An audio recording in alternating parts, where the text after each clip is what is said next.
Good afternoon, everyone. Hope you're well and that the drive towards the end of term is still there and still prevalent.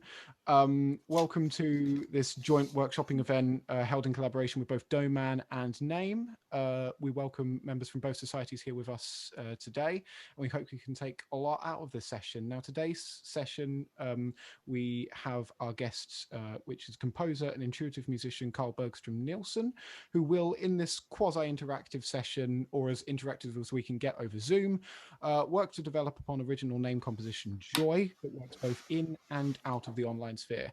So for the continuity on YouTube, a bit more about Carl. So Bergström Nielsen is a singular figure in Danish music, precisely because his efforts in music and with music place the center of gravity within the creative consciousness of the individual, and are at the same time so universal in their appeal that boundaries dissolve.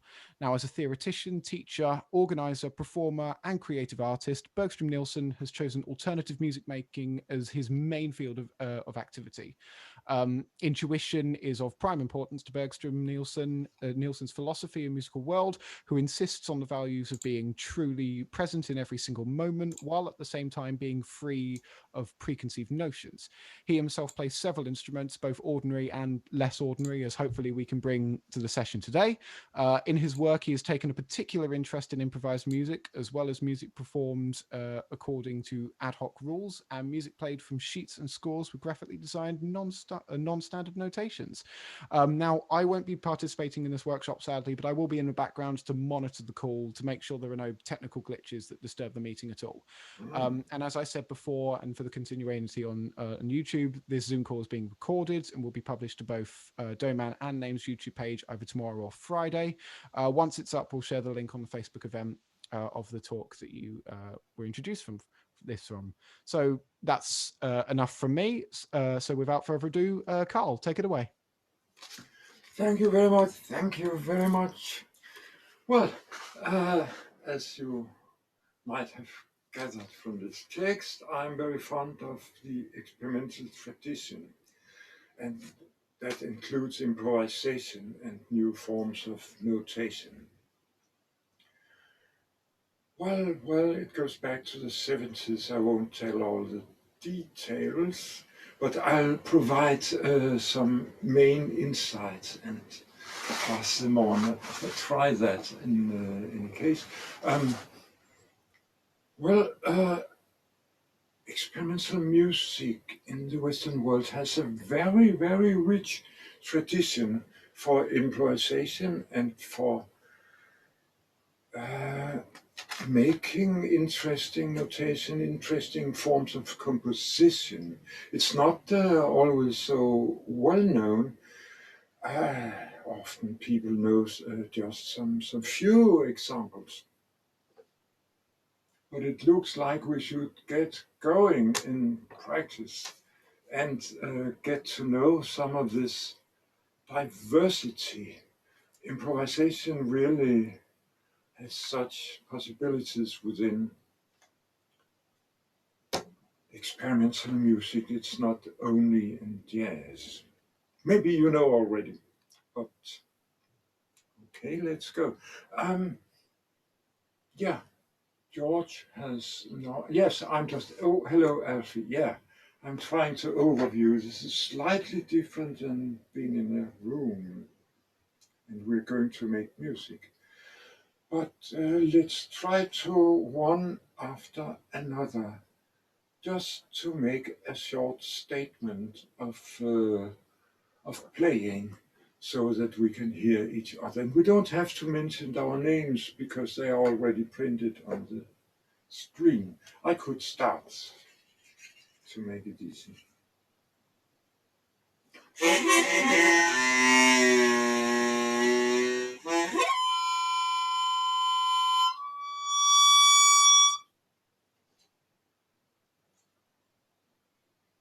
Next one, please.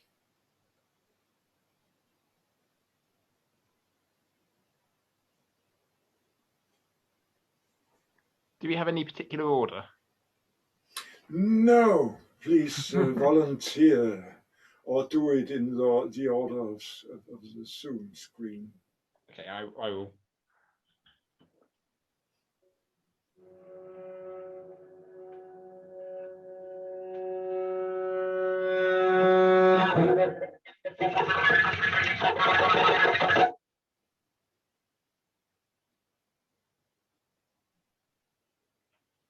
Sure.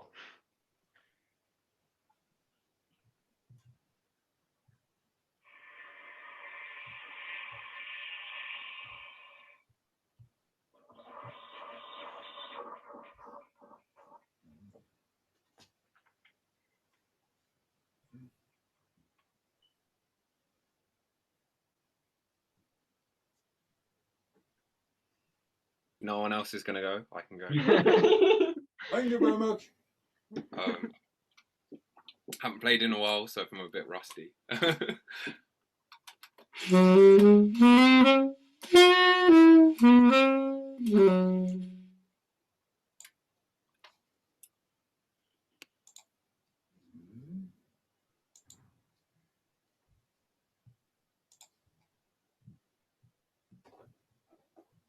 Just go on. Make it a relay race.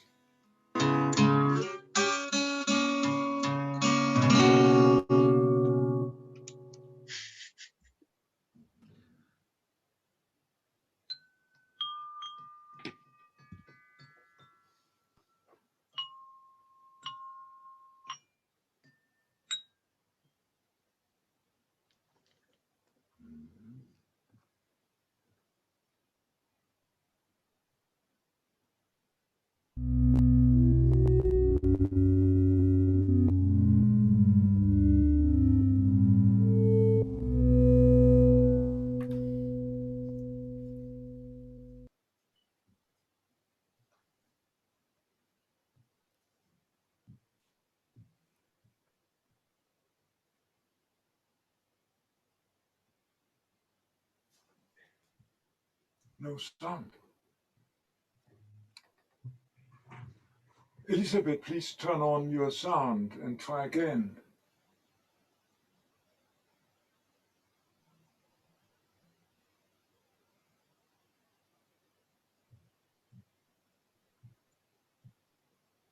Oh, it's on. Yes. Okay, sorry.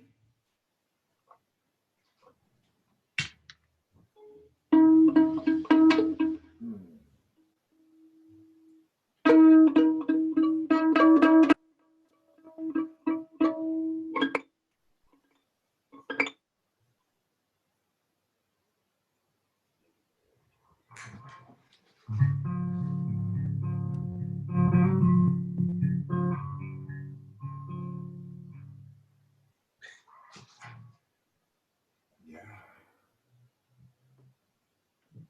Thank you very much. Wasn't that everybody? I suppose it was.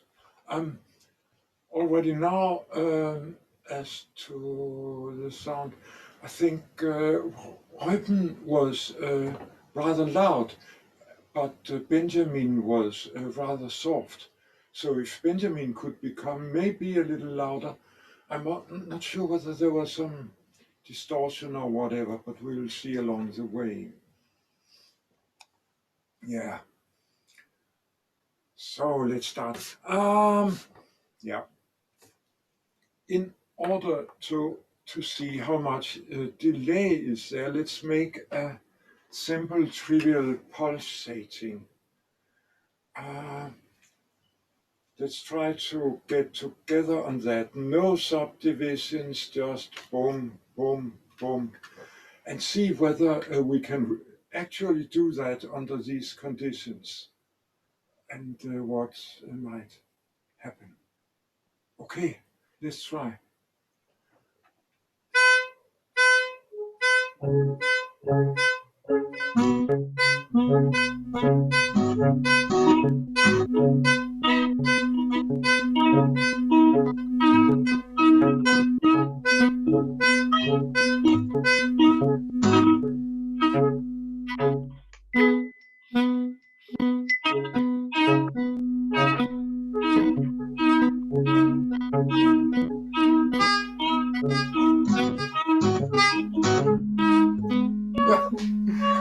Okay, it's very funny. There are some backbeats, and I suppose no one consciously played backbeats.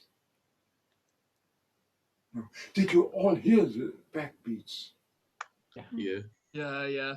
Good, good, good. So what we hear might be, I dare not say the same thing, but maybe in some respect comparable. So we know that. Let's try and, I would like to try to make a hookkitus, to make very short statements alternatingly, at least to try, just like this presentation, but much faster, to chase around and the next comes in immediately, and to do that for a minute. How would that be? Please try.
Yeah.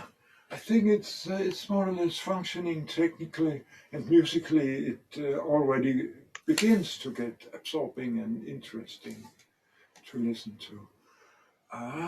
What about deep sounds? Then we could continue this, well, very deep sounds, well, according to our possibilities. Let's try to make a very, very deep hookkitus little piece. Yeah.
Yeah. I think some sounds are masking other sounds. For instance, I don't always hear Elizabeth, despite I can see she's playing. So, well, we will have to live with that, I suppose. But once we know it, maybe it can make life more bearable. With this, it's as if it's kind of an MP3 effect, but even worse than that. I think MP3 reduces the file size by masking some sounds which are supposedly not heard or not too much heard. But we could think about this as a caricature of what the human ear and our perception anyway does. Because sometimes when the sound gets very complex, we can have difficulties hearing everything and perceiving and grasping with our capabilities. so well. There's a caricature sometimes in the deep area. What about high sounds? And we could make these high sounds pointillistic, that is very short. I mean, like in Kontrapunkt by Stockhausen, or in John Stevens's click playing from the 60s. If you, did you ever heard about these historic examples of pointillistic music? I'm sure the music students here have. Yeah, yeah. I've heard of the Stockhausen, but not the other example. Stephen was an English percussionist, by the way. Okay, let's try the high sounds pointillistically. You know, a very short point. Yes.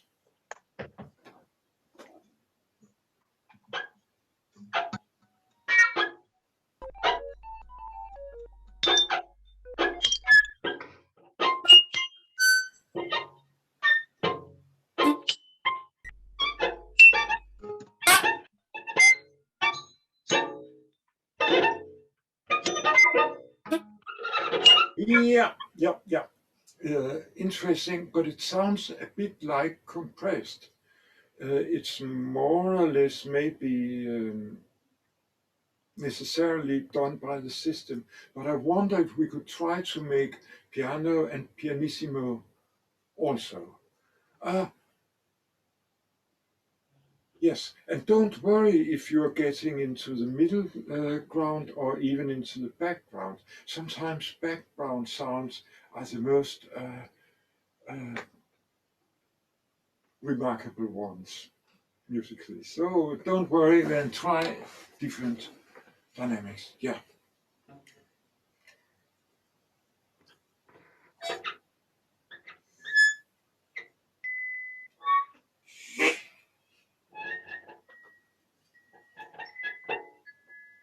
Mm.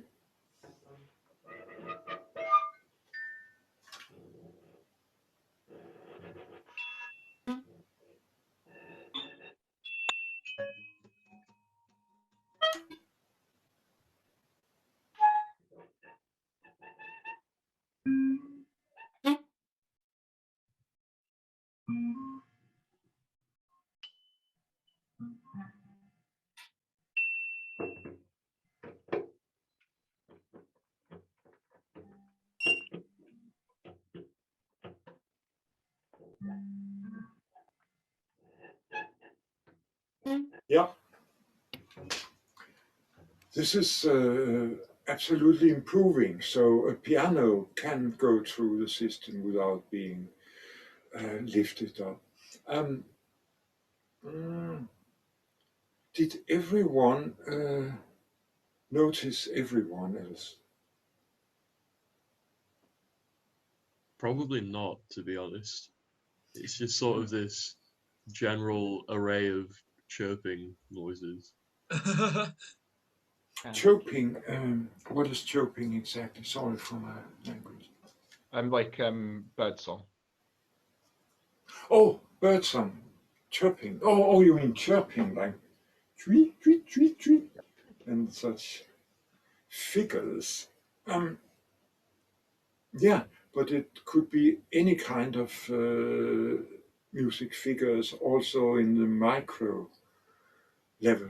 Absolutely. Let's try again, and listen, and get around to hearing everyone.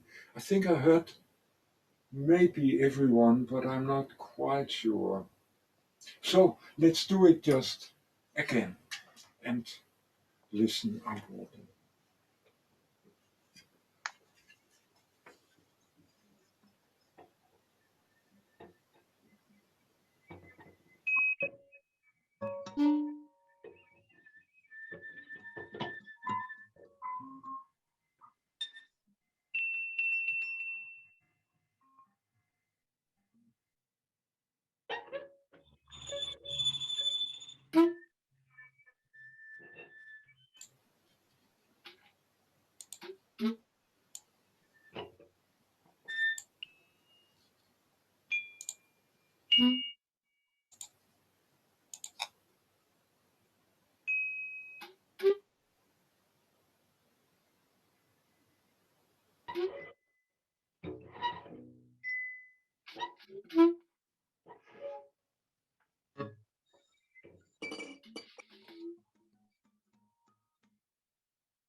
Yes, okay. I think Joanna and Elizabeth are not so heard, and that's a pity. Do you think you might approach the microphone a bit more, or be slightly more aggressive or assertive? Yes, I'll try and do that. But also, yeah, just 1 minute more. Just you.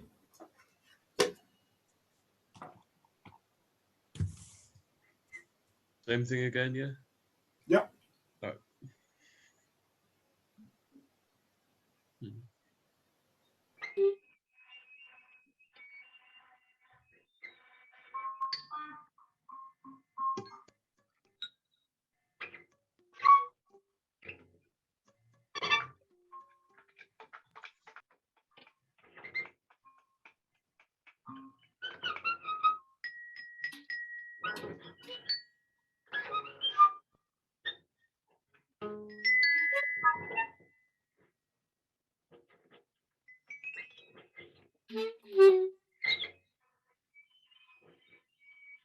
Yeah, okay. Okay, still Elizabeth is not very prominent to be heard, although I could see she worked. So concentration.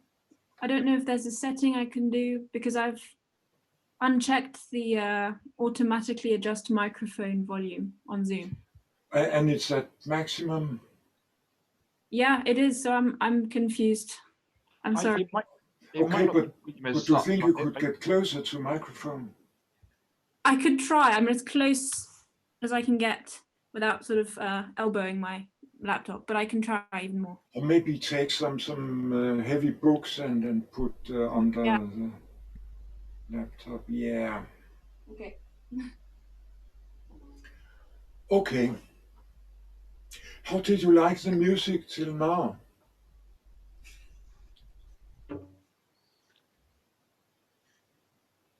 I probably wouldn't listen to it in my free time. No, it's not the typical background music. Any other opinions? It was nice. I felt like we were a bit more interconnected that time. It felt like we were more sort of interactive when we were working with each other rather than just separately. Good. So that was also the goal of this testing and trying out and see how much we can do with video conference. Yeah. There was a sort of purity of intention to it. The fact that all of the sounds were very high and very quiet. It felt it was never kind of distracted from that main goal. Oh, what a beautiful expression, purity of intention. Shelley or Keats could have said that. And we've done a work of art which radiates that purity of intention. Yeah. This leads over to what I would like to say now. With experimental music, we work with sound and silence. You've probably heard such statements before, but in fact we do. And it's a very new situation historically. In the background, on most of what is on Spotify, etc., and popular radio programs, that's, to be sure, harmonic music, which has strong bass and harmony, it has bass and it has a melody on top. And what we do with experimental music is rather polyphonic music and texture music. That's so much different. It's much more like saying listening to nature's sound. It's no coincidence that someone mentioned the chirping of birds. This morning also I went out and dug into the earth in the springtime. I was surprised to see how many little sprouts are there. So spring is really coming in the invisible right now. And this should convince all traditionalists about how wonderful experimental music is. At least I am sure that you see the point, don't you? It's very untraditional, but it's also a rediscovery of polyphony. And it's a very human music because it comes from the people who make it. This is not the case maybe in a very difficult piece of Ferneyhoff. It should maybe, it's supposed to sound like Ferneyhoff. But I'm sure anyway it would sound different with different ensembles. Dirk Bailey, you must have heard that name, all of you, haven't you? He made, not maybe not all of you, but he was, well, he's the most famous improviser in music history of all, and he happens to be British. He died not only maybe 10 years ago or something. But anyway, he made a so-called company week. He invited people to play together, and that was new at that time, and he put them together in ever new constellations, and that was new at the time. And he had the confidence, if you put people together differently, you will have different music. And so it really happened. That went on year after year. There's also a number of CD records out there on let me see, wasn't it Incas label or whatever? And they've been reissued and so on. We don't have to copy it, but it could be inspiring to look at this background that music comes out of people. Polyphony means several voices. So previously, polyphony was voices with diversity imagined by one person. Isn't that strongly contradictory? Well, with improvised music, we can make polyphony with a diversity of people. So it's more direct, isn't it? Thought-provoking. Well, this could be for the next PhD in this field, but going on into practice, I'd like to work with parameters. Sound has indeed many dimensions, and I'll show, let me see this list. Yes, now I'll show the screen.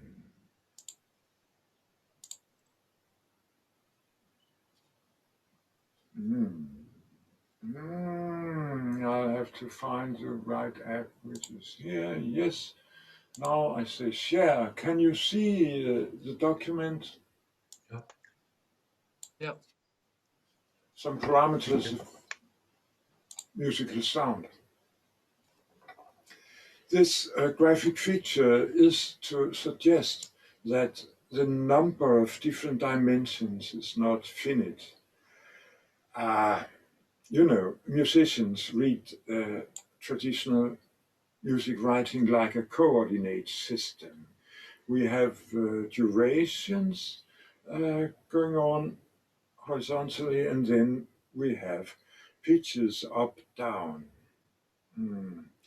And maybe that was invented 500 years before Descartes, René Descartes, the mathematician and philosopher, invented the coordinate system. It's funny to think it was in music maybe long before his time.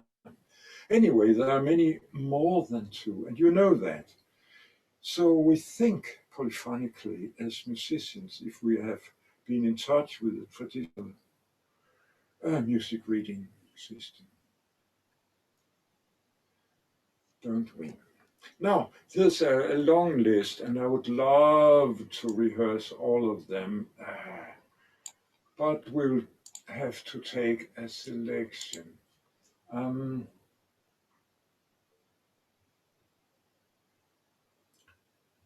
Maybe, well, how do I get back? That's interesting. Now I don't want to share anymore. I'm going back to you. Small active.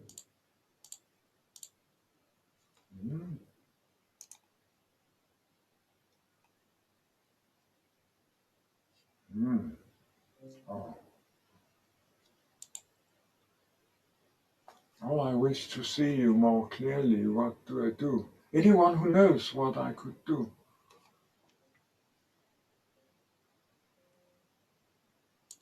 Do you want to stop sharing your screen? Yes. There should be somewhere a button that says stop screen sharing, but it might be. Would it be at the top? Top or bottom it would be, won't it?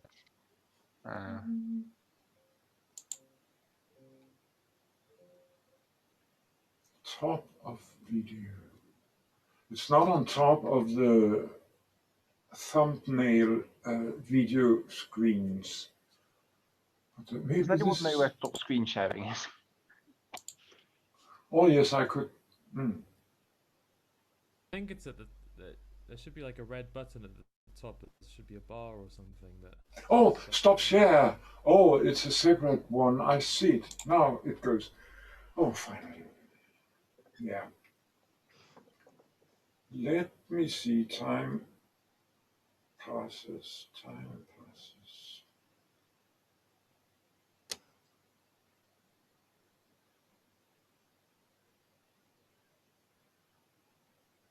Let's do an improvisation with a tempo parameter, which is so important in our experimental music.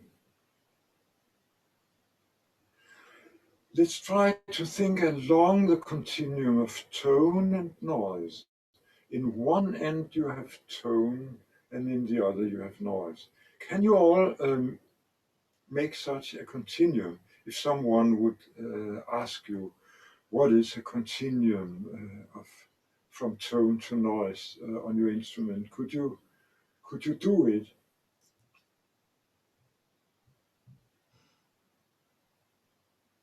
I think I mostly can. Not Yep. the whole way. I suspect it's the same for everyone else, right? Yeah, I mean it's quite easy on a string instrument because Yes. you can get a sort of very easily, and that's noise, and you can let some tone come in. I have Yes. I have a noise dial. That You're what? I have a dial on my synthesizer that just it turns up noise. So Yeah. So I'm not sure if that's. You might have many ways to do it, and there's a large tradition for guitarists also. Benjamin, and your percussion, can you make sustained sounds that change?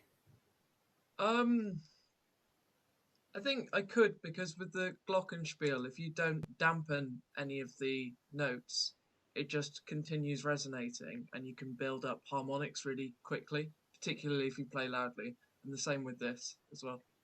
But I mean, making noise would probably involve, if I've just got this, using the sticks more, because like Yeah, that's really easy to just get a noise out and a rhythm, and that's a sound. So yeah. I noticed at the beginning you used double sticks, so you are really at home at your instrument. You can probably, in some virtuosic way, make several things at a time and crossfade. Also, you could you have wood and you have this skin surfaces. They can do a lot. Yeah. So let's try to make a little improvisation exploring this continuum between tone and noise, preferably with sustained tones, and see what kind of symphony is going to evolve. Yes, please.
Sorry.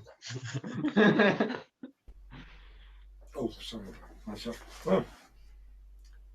Yeah, I think some very special character came through despite some masking in this transmission. I think. What do you think? Did you could you hear some music with a special character emerging? Yeah, I think so. Because we had to sort of emphasize this continuum thing. I think it had quite a bit of like ebb and flow, like it was sort of constantly changing quite a lot, which was quite nice. I thought it was. Hang on, oh, you can hear me. Okay, yes. I thought it was very nice when there were some very clear pitches that came out of it. For instance, Paul on the guitar or Ben on the glockenspiel. When you've got these very clear pitches, it was, a really good representation of that far side of continuum. Mm-hmm. I thought it was nice, well, that rather than having sort of those pitches coming out of just silence, they kind of came out of it, having the noise instead. It's a different way of approaching that sort of thing of having sounds coming and going. I guess. Yeah, both what was in the foreground and what was in the background could really matter a lot. Do you remember what I said about background sounds sometimes being very conspicuous? What was I going to say? Yes.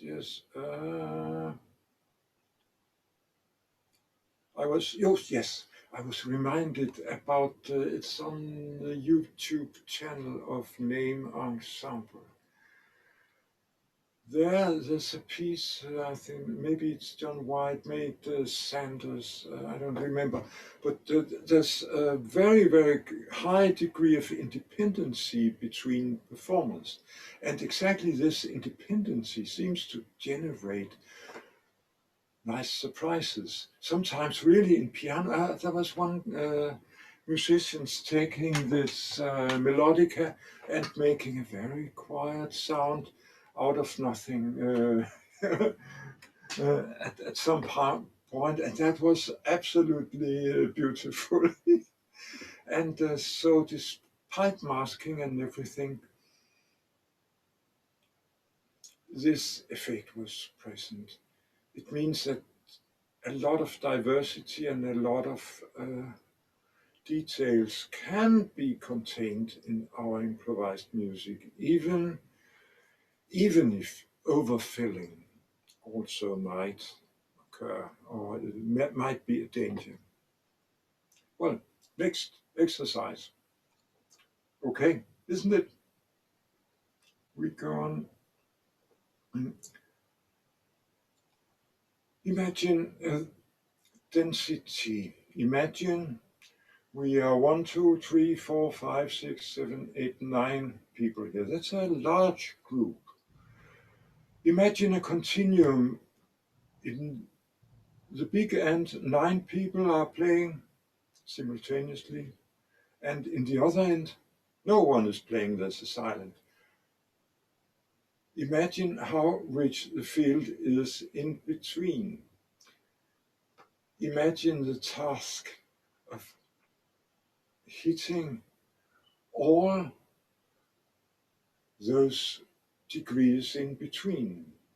That means individually you must make a lot of pause, and above all you must listen to the result. Okay, what could be a good idea now? And what could be a good idea? Only your feeling and intuition knows, because you cannot predict what the others are doing.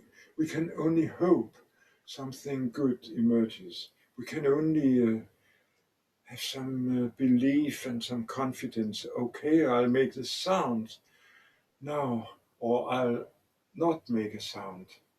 And we have to take the risk as ever. But the goal is to make a variety of interesting sections in the little improvisation. We do. Now, try it.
Go on.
Yes, indeed. Yes, indeed. Sorry, we have a train that comes past our house, so that's provides some extra background noise. Oh, you had some There's extra a noise. there's a train line. Oh, next train to- line. Oh, Yes. yeah. That's innocent, I suppose. I didn't really discern it separately. Yeah, there were. Yes, what do you think? Wasn't it interesting, or what? I think that really fostered it sort of encouraged everyone to really have a listen to what everyone was doing, because you kind of wanted to be part of something rather than just going your own way, and you wanted to make sure there was movement towards something, even if it was like big or if it was silence. Yeah, I thought there was some good bits of interaction.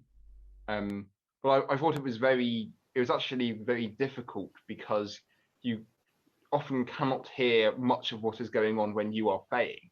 So all of the sort of listening is when you are silent, which is interesting in itself, because it means that you have to take a lot of pauses in order to know how to play notes. Especially because we can't see everyone, because I don't think we can get it to everyone from here. I don't think so. So we can only see like 2 other people play, so it's quite difficult because like if we were actually in person, we'd be able to see everyone. Yeah. So you have to kind of listen more. I found interesting like the different ideas of density, though, because there's like bits where like everyone was playing but very sparsely.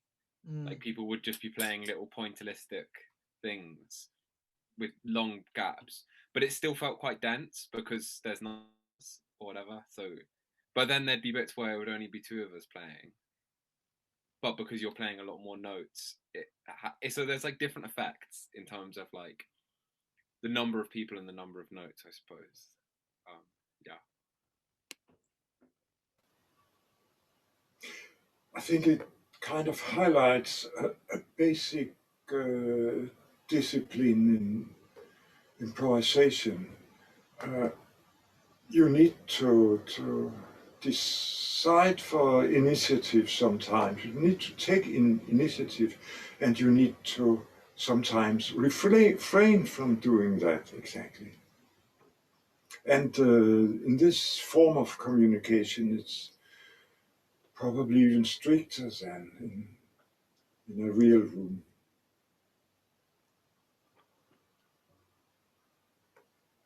Well, it's not time for the break yet, but I think at some point later.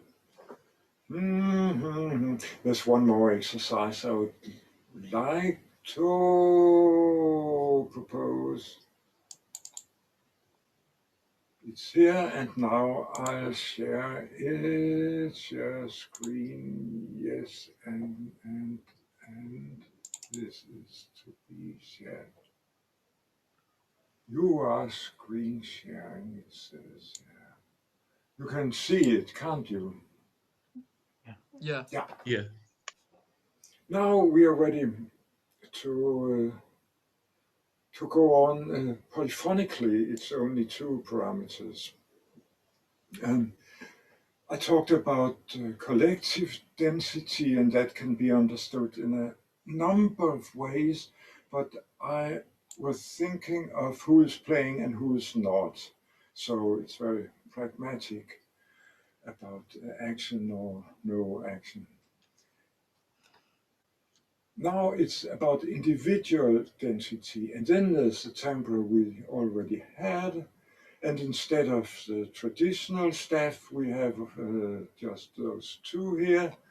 By the way, did you ever see plus minus notation before for music?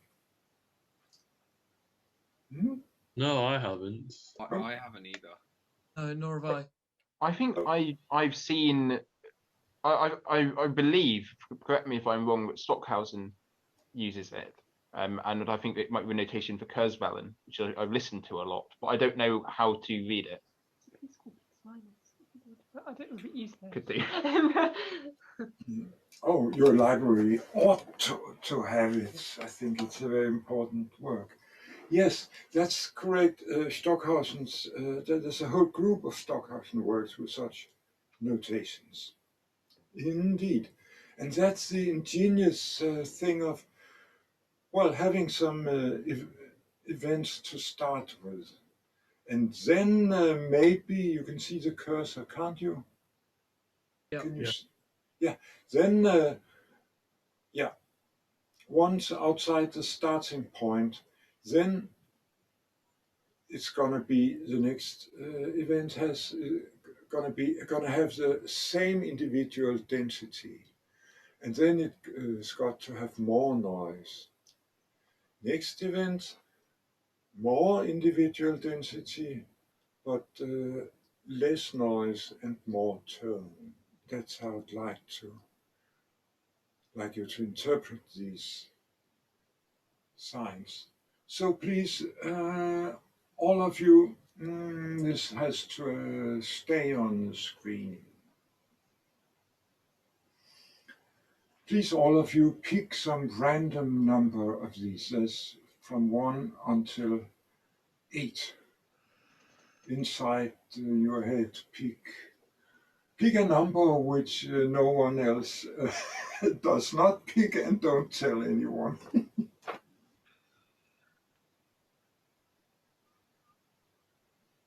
Okay? Everyone's got a number. Then I'll ask you to please start playing, well, somewhere middle between or whatever. And when I make a sign, maybe a bell sound, then it's time to move on to the next section. So in this way, we will have the start section, and then we will have 4 more sections. And everyone is playing his or her individual scheme. Okay? I'm a little bit confused by individual density. Like, what exactly does that mean? I was thinking of maximum meaning that you play all the time, and minimum meaning that you are silent. Simply. Cool, that makes sense. Good. So, yeah. So, please start.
please.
Next section, please.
Next section.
Last section, please.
Thank you very much. Thank you. Which kind of music was this?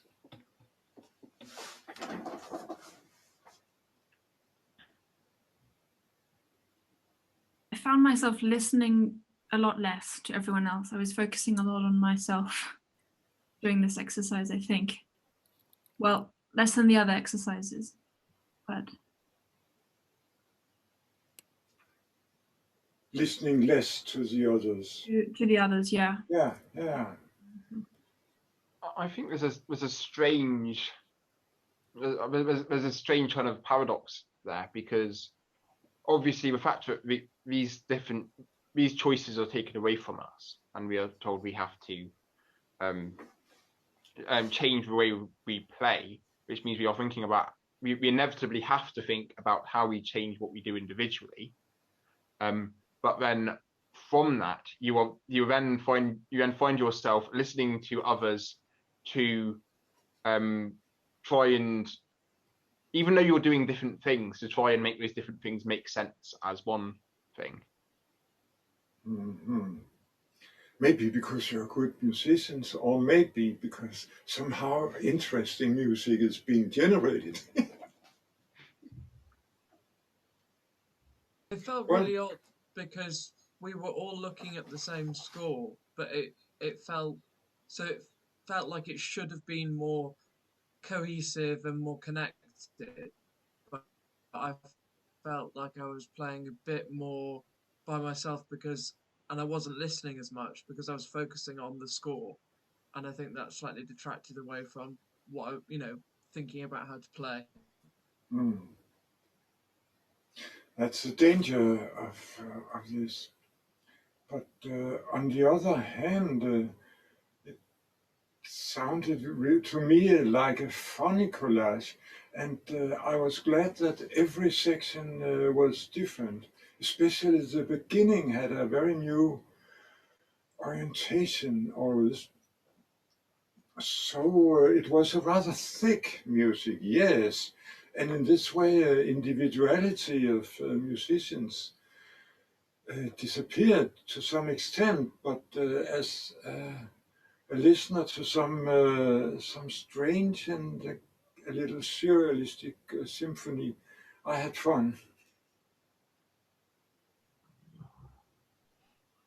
I think from the perspective of the individuals here, I think because we can hear ourselves considerably louder than we can hear everyone else, because we are here, you are not here, so we can hear ourselves a lot louder, and that can create quite a nice effect, which spurs on more interaction. When I noticed, for instance, Joanna played a little Scalic passage, and then I think it was Ben imitated it, and it sounds like a little echo is coming from the device, which is very nice because it's kind of a slightly different way of doing interaction. It's a little more, I don't know, a little bit more stilted. Inevitably, it means we, rather than interaction, we're constantly listening to each other. It's more of a case of we do something, and a few seconds later, from somewhere, a response.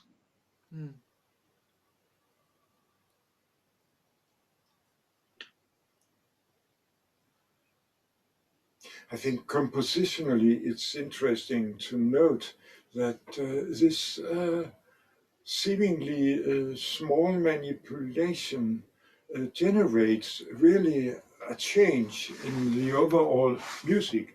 There's so much oneness to it. You take an event and then you change it a little, and then you change it a little. So it's more or less the same, all of it one could expect, but it doesn't really appear like that. The polyphonic aspects came out in this case, indeed. I think. So well. As composers, we need to find good manipulations and provide good ways to travel by for musicians. And this was, well, you saw this. Let me see.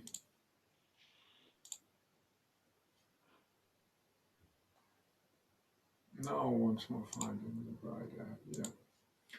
This graphic figure, there are many dimensions of sound, and exactly that makes it very diverse, indeed. Yeah, doesn't it? So we can be confident. It could be time now for 5 minutes break at least. If someone would like to go and have a break or fetch a cup of coffee or whatever. Is that a good idea? Yeah, I think so. Yeah, sounds good. In exactly 5 minutes, we'll be back. Okay.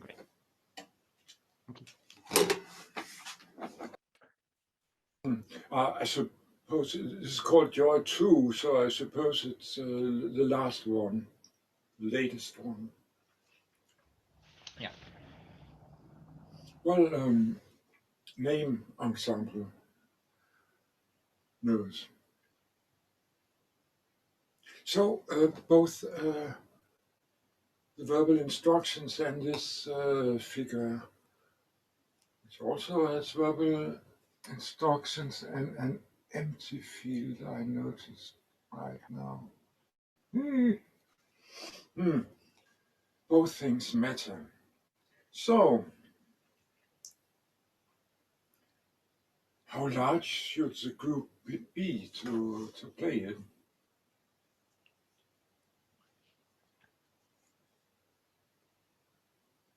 Should everybody play? Is there any ideal size of group? Any thoughts from the composers on this issue? One way of looking at it is that there are 9 nodes around the middle.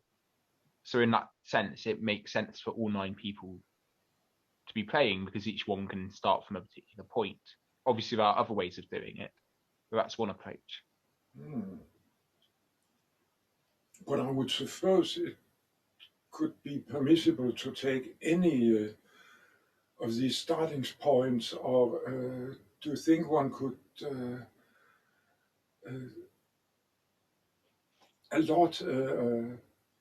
make it a specific person having to play a specific text, or should it be freely chosen? What do you think, Oliver?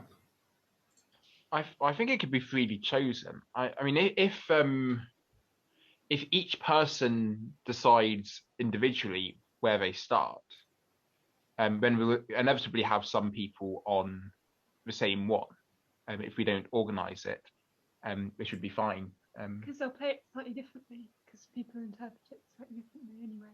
Yes, and then of course, I mean, there's arrows going in, but if you look at the sort of if you look at the lines, the nodes do also connect to each other. So then there's the question of whether you are stuck on that one, and where that leads you, or if you can move between them to an extent.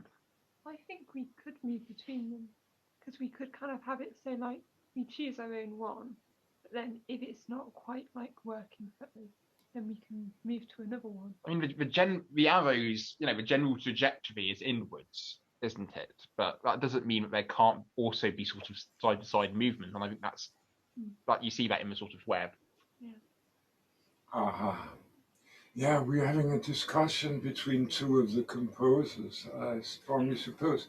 Anyone else who participated in creating the composition?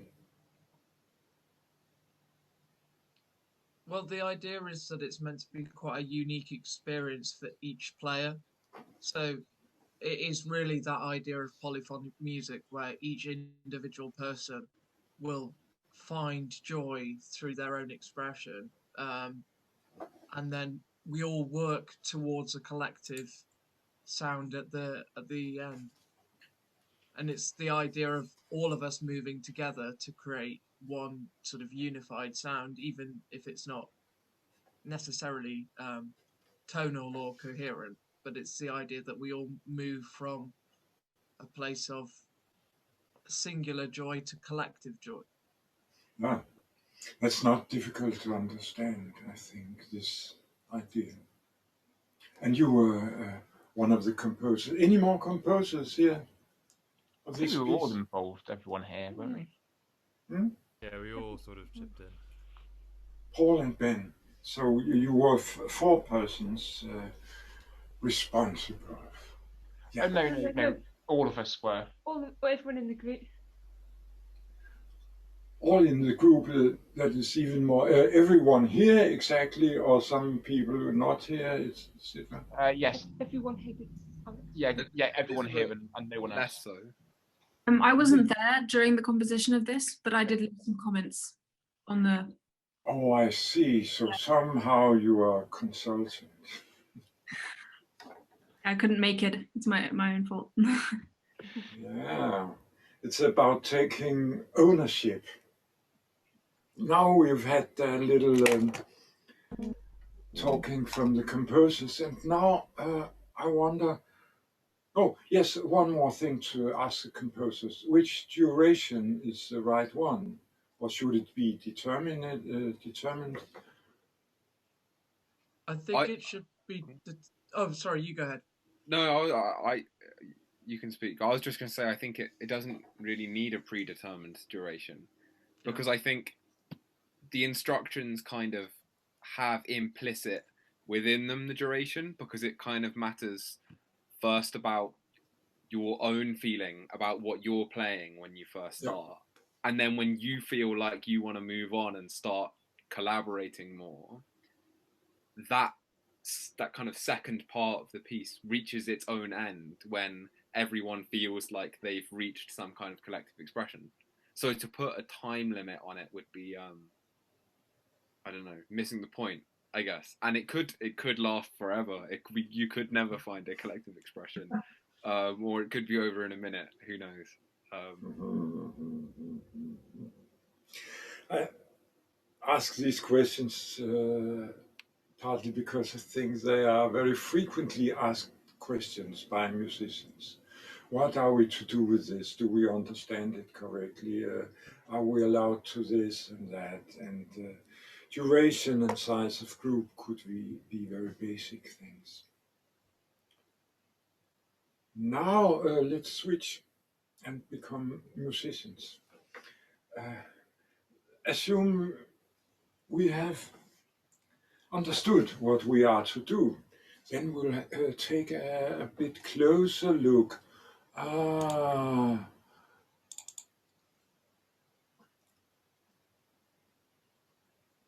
Where are the challenges? What do we have to pay special attention to?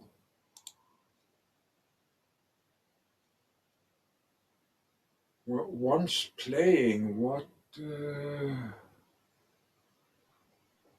Well, I think making sure that you are collaborating with the, or really like, sorry, I've started the sentence without fully making it in my head, but I think sort of making sure that as you move on, you try to actually work with another person. For me, I always get lost, or I tend to get lost in what I'm doing. But this is all about collective and moving from individuality to collectiveness. And so really trying to think about what is the other person doing, or how can I take parts of what this person's doing and incorporate it into what I'm doing, or, you know, in that sort of sense. You have to be very generous in order to get together. Yeah, good remark. So that's a challenge because you also have to propose some very individual ideas, seemingly. Yeah, any other remarks?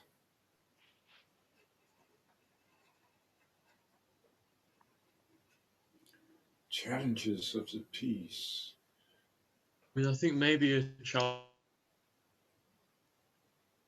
could be maybe knowing when not to play or not to play as much, kind of like the density idea we were exploring earlier, because I feel like this piece could sort of just be very loud and constant for the whole thing, which wouldn't be ideal. No, it's also technically problematic to make a thick, loud noise here. Indeed. I think can you hear me? Yeah. Yes. We may all have different ideas of when exactly we find that collective joy. You know, when is it? You know, it might sound different to each one of us. So that's maybe a tricky thing. So I mean, there's a sort of difference there, isn't it? Because we all have our individual expressions of joy, and each one sounds different. But perhaps the collective expression, it's less about. It's almost less. It sounds almost counterintuitive. We're talking about music, but it's almost less about what it sounds like, and more of a sort of. It's very hard to get this thought across. More of a sort of understanding that we are sort of on the same page, on the same wavelengths, rather than it sounding like something specific. I suppose the point is, rather than it sounds like a collective joy, that it sounds like we have all understood each other, in that quest for a collective joy. Yes, as from the compositional point of view, I'm thinking about composition being a kind of game or a kind of play. We assume certain roles, and maybe this is not what we spontaneously would have done, but it might still be something we really believe in, which makes sense. But it's like a kind of journey. We are going someplace, and I'm accepting now I'm in this place. I'm not there in another place. So, and that's the strength of composition. You might say that improvisation is organic and slow, and composition can take you everywhere in no time. So it's kind of being pushed, and it's very okay to be pushed, I hope.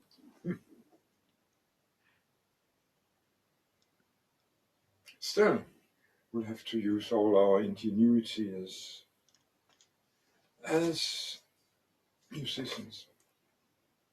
Well, back to being musicians. Can you imagine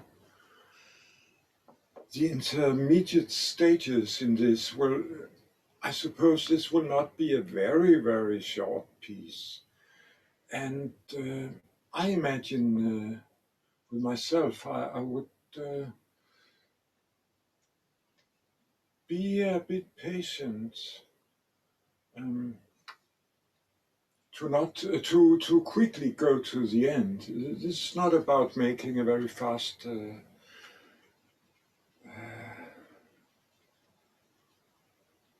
relating how it is here and there, but it's really going there like a drama, and let it take time. So can you imagine this taking time?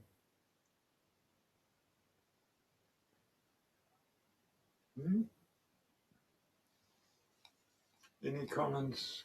Maybe not.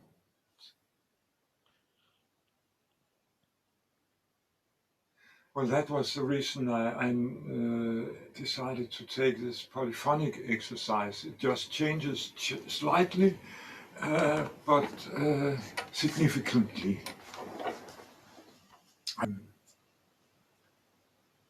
This will also be the case here, that it remains interesting through the process. Any more comments? Or should we play?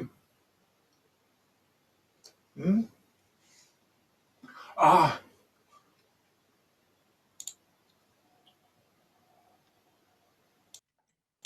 Can you hear me? Yes. Yep. Oh, good. Ah. I mean, maybe we should give this a go.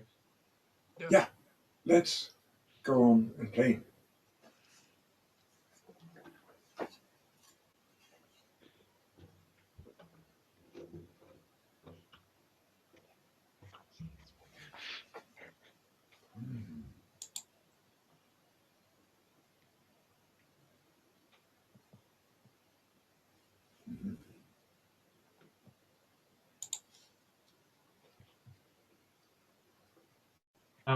Can everyone unmute themselves? Well, Alfie and Elizabeth. Oh. Thank you.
Yeah.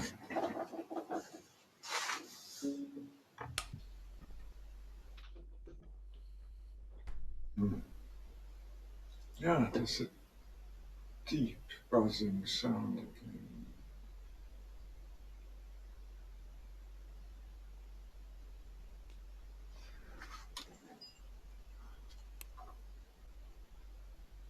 There was a sort of weird contradiction I thought in actually playing it, where because if you by starting with a very individual expression of joy, and then continuing in a way that is sort of letting other people's ideas in, you're kind of you're getting rid of that original expression. So I felt that there was a certain point where it was becoming less joyful, and it was going further away from a coherent expression of joy, and then towards the end, it became joyful again in a different way. Yeah. Yeah, I think it's particularly because I think we're going more for like legato kind of, almost like melody kind of stuff at the beginning, whereas I think everyone else was doing kind of like probably like loud, almost like staccato and whatever. Yeah. So I think we had to change more. Perhaps with the people, I'm not sure. Perhaps there was some very. There was.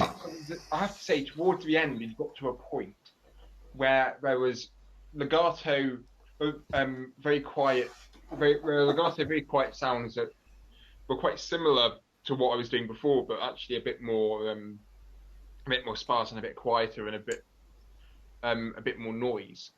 But there were also these kind of more staccato, more pointillistic gestures, but they become a lot more subdued. And at that point, I think we've got to this collective expression of joy. And then it carried on for a couple more minutes. Yeah. So I suppose people do have different perspectives on when we've got there.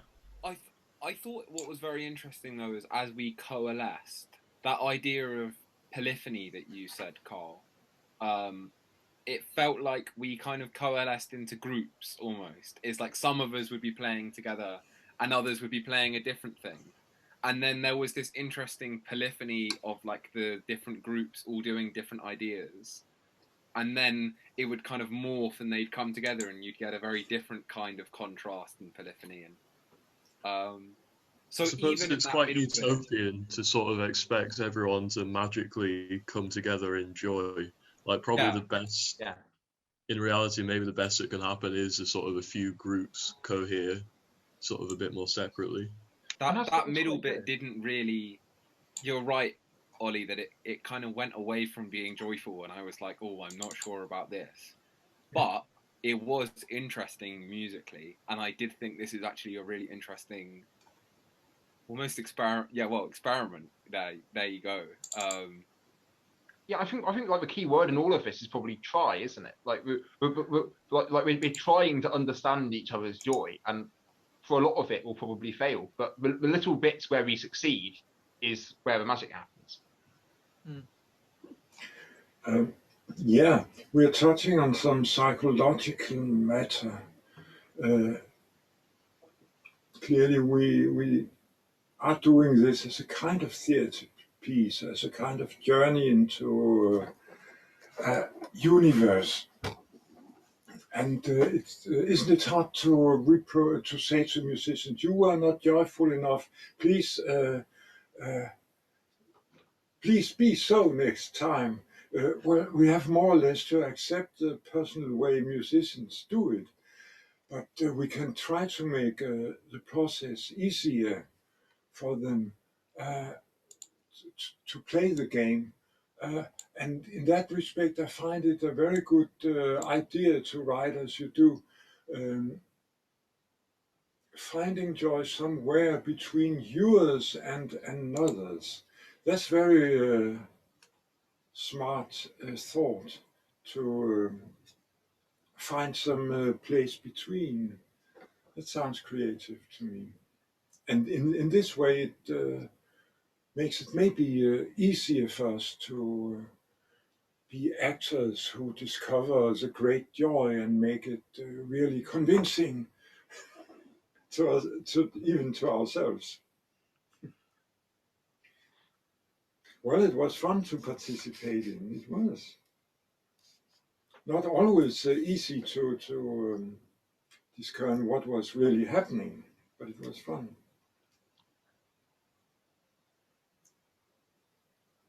So, well, any more comments from the composition side? What do we gather as composers from having tried it? I wonder if some sort of harmonic or tonal suggestion is perhaps needed at the start, and then we can diverge, as much as we want. But I don't know, just like a general sort of tonal theme for us to gather around, so it sounds slightly more organized. I don't know. But if we made it single tone and triad and drone, couldn't it be boring then? Don't we need to find joy in a more diverse way than well? The instruction could definitely be anything. I suppose. Sorry, go on. No, you go, Wally. I suppose a point is that, and unless you have perfect pitch, one way in which you can't imitate someone else is what key they are playing in is. If someone is playing something which hints at a certain tonality, you can only, unless you have perfect pitch, you can only guess what that is. So you'll play something which is different. So I suppose there is that point that, in terms of exact pitch classes, that can't really happen through imitation, because if, say, Paul plays an A, I don't know that it's an A until I play an A and find out. Yeah. But I think tones and pitches point and seduce us a lot, try to seduce us into a lot of traditional thinking. And in that case, we could make a traditional round with chords and make very nice melodic playing and all that stuff.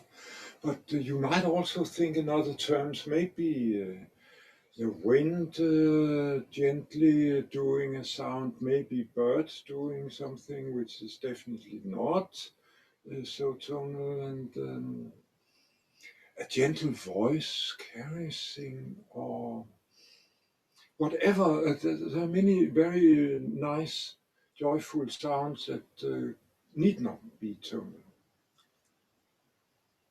I was going to say I thought it might be interesting, perhaps something we can do the next time we do a name rehearsal, which who knows when that will be, but to combine that idea, the stuff we were doing at the start where we just improvised on one parameter, with this, and we could say, like, what if we just thought about rhythm, or what if we just thought about timbre, and we each gave our own expression of what we want there, but then, like, kind of coming together just around that one parameter, or maybe two, to make it more interesting, or something like that. Maybe putting that level of limitation in might be a kind of different experience, I suppose. It doesn't necessarily have to be part of the piece. It's more like something you could add to the piece. If you go together regularly, once every week, for instance, and do that for a fairly long time, then you could work out a lot of parameters, and then you could maybe less and less need to think about which complexities arise, and you'd gather some great experience. But well, someone would contradict me too and say, oh, improvisers can reach great results and all of a sudden also. But yeah. Time is running out, and it's been so nice to be together with you. I'd like to end by, oh, where did I?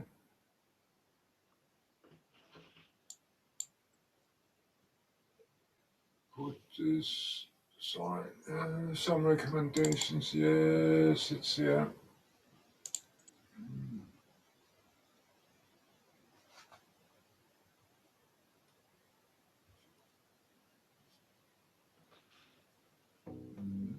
Just,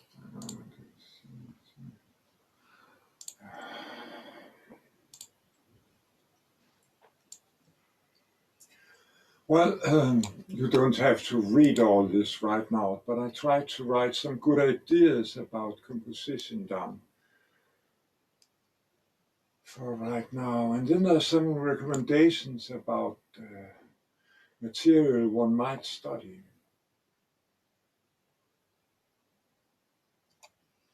If you can send all of these, if you can send all of these documents in an email, Carl, then what we can do is we can all distribute them out to you after the workshop is finished, as we've got all your emails because you signed up for this, so we can forward all the documents to you very soon afterwards. Is that okay, Carl? Yes, clearly I'll do that. I'll do that. Brilliant, Well, stunning. Well, thank you very much, Carl. It's been genuinely lovely to have you on behalf of both Durham Original Music and Alumni Network and the New Art Music Ensemble. We genuinely want to say thank you. It's been really, really good, and I hope that the rest of the people in this workshop will share the collective appreciation. Thank you very much, Carl. Thank you, and please work on, and please.